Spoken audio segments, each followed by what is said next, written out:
As a beginner in makeup, here are the only 5 products you need to get started.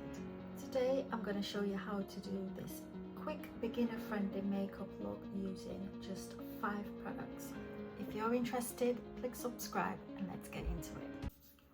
I'm starting with a cleansed, well moisturized base, and I've put on my SPF 50. The first product you need is a primer, and I am using the Lancome LA Pro Base. This sits under your foundation and prevents your makeup from being cakey and patchy. Remember to choose one that works for your skin type. So figure out your skin type and choose a primer that works for you. You need to give each product time to dry down before we layer another product on top. So I'm just going to help this along with my little fan. The second product you need is a good foundation. I'm using the Lancome Teint Idole in 415 Warm. This helps to even out your skin tone, and it also helps to cover up discoloration. I start at the center of my face and work my way outwards. You can use either a brush or a beauty blender. If you notice, I'm buffing the product into my brush, so I pull some of that.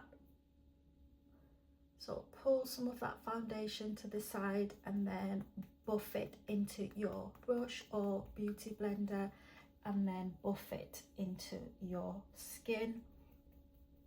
It's important to make sure that your foundation matches your skin, and there is a lot of debate about, do we match our face, do we match our neck, because most of our faces are a different complexion to the rest of our body really. So I think nowadays the consensus is you match it to your neck and your décolletage, so like down here.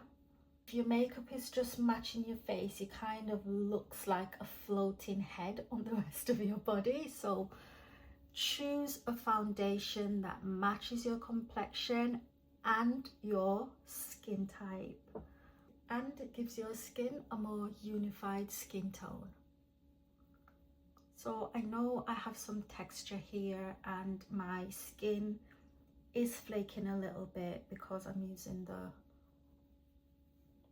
retinoid at night. So that's why it's so important as well to make sure you apply sunscreen in the morning after using actives the night before. Well, wear sunscreen every day. The third product you need is a good concealer, and I'm using this NARS Creamy Concealer. And what it does, it helps to brighten up under your eyes, minimizes discoloration. So as the concealer brightens the center of your face, it ensures that you're adding dimension back to your face. So I like to allow my concealer to dry down for 30 seconds or so before I start to blend it out, because otherwise you just need a lot more product to set it once you're finished.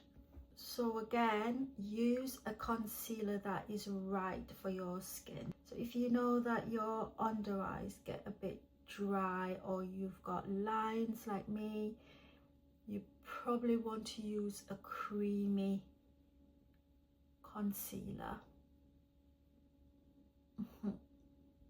And I do blend my concealer upwards like this to give a lifted look. So this concealer that I'm using is a shade lighter than my normal skin tone because I want it to brighten up my under eyes and the center of my face. If you're going for a no makeup look, you may want to choose the concealer that matches your complexion. I also like to apply some concealer here to do kind of like a reverse contour and give my face, my jowls, that lifted look. So just blend that out in position.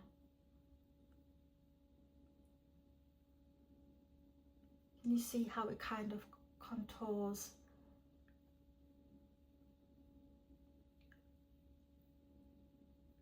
And it gives that lifted appearance, just like we did with our eyes. So the fourth thing you need is blush, just to add a little colour back to your skin, and I'm using my Fenty cream blush. I do like to apply my cream blushes with my fingertips. You could also use a beauty blender, and then this just adds a little colour back to your skin, and do add a little bit just to the top of my nose there to give like a sun-kissed look. And again, we're blending this upwards, so we're applying that to the peaks of our cheeks and blending upwards because we're going for that lifted look. So I'm using the cream blush. So choose the blush that is right for you and a colour that enhances your skin. The fifth thing you need is a really good loose powder to set your concealer in place so that it doesn't move. So I like to ensure that I have no creases anywhere before I apply setting powder. Otherwise your makeup just sits in the creases. So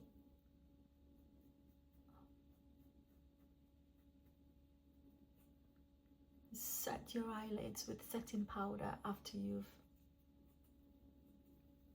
ensured that there are no creases anywhere, and then I just brush the excess away. Again, ensure there are no creases anywhere, so I know that my oils are going to start coming through in the center of my face, in the T-zone, so I ensure that there down my smile lines there's no creases there, and I just set my under eye, put my under eye down there along the sides of my nose, and then so just applying my loose powder where I know that my oils are going to come through, and then I'm gonna sweat on my top lip. So there you go. Setting powder also prevents your makeup from creasing and moving around on your skin. If you want your lips to pop, you could just add some of that same cream blush onto your lips,